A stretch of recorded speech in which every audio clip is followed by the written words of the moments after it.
Let's travel back in time, not to a huge historical event, but to a single day, Christmas 1925. We're going to see, through the eyes of just one family, how an entire world was standing on the brink of massive, unbelievable change. So the day starts, and it is brutally cold.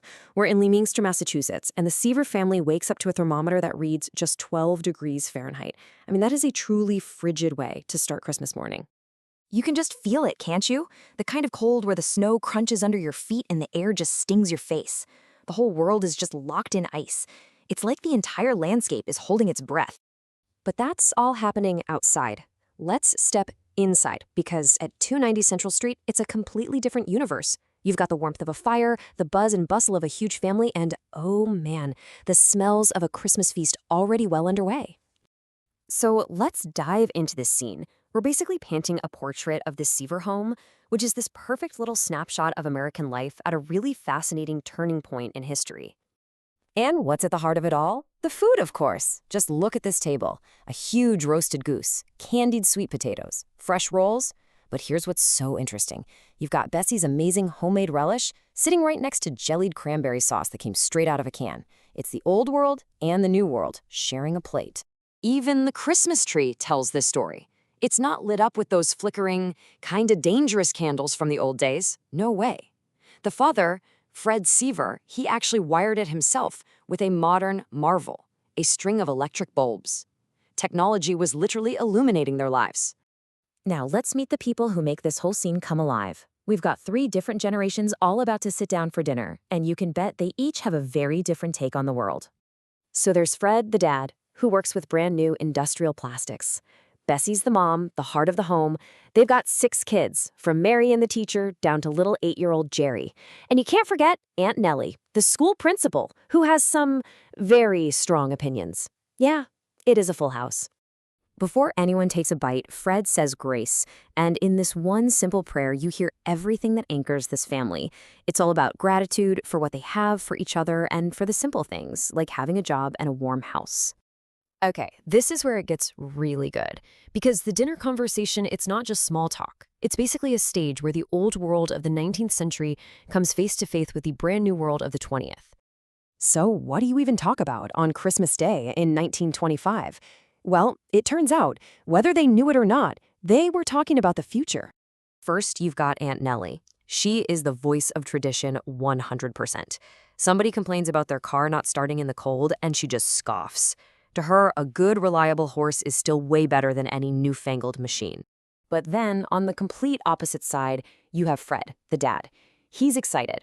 He works with this new material, backlight plastic, and he thinks it's remarkable. He doesn't fear change. He sees it coming, and he's fascinated by it. He knows things are different now.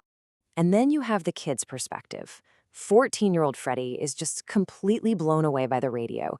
The idea that you could hear a concert happening hundreds of miles away in New York City, I mean, can you imagine? To him, that's not just technology, it is pure magic. So you see it, right? The whole tension of the era is playing out right there over the goose and turnips. On one side, you have the past. Horses, candles, local news. And on the other, you have this rushing future of cars, electricity, radio, and these amazing new plastics. Okay, so let's shift from the conversation to the Christmas presents under that electric tree, because they tell a very similar story about this family's values. The gifts are so simple, so personal, and so practical. A doll, a penknife, a classic adventure book, a baseball glove for the spring, a journal for the daughter who's a teacher, linens for the daughter who's about to start her own home. You'll notice, nothing here is frivolous. Every single gift has a purpose. And that really gets to the heart of it, doesn't it? In a world that's just starting to get obsessed with buying stuff, the Seavers' Christmas is all about something else. It's grounded in simple, practical values and really knowing what the people you love actually need and want. Now, as the day starts to wind down, the focus kind of shifts. It moves away from all the new technology and the changing world, and it zooms back in on the quiet, simple moments that really define what a family is.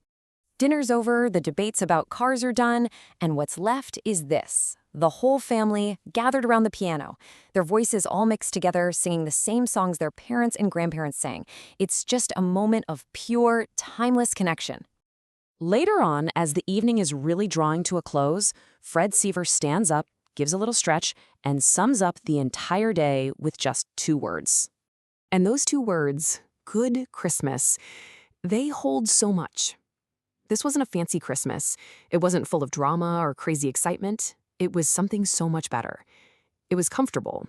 It was just deeply, deeply contented. Because on that freezing cold night, with a future that no one could possibly predict coming right at them, the Seaver family had the 3 things that mattered more than anything else. And in the end, on that Christmas day in 1925, that wasn't just enough. That was everything.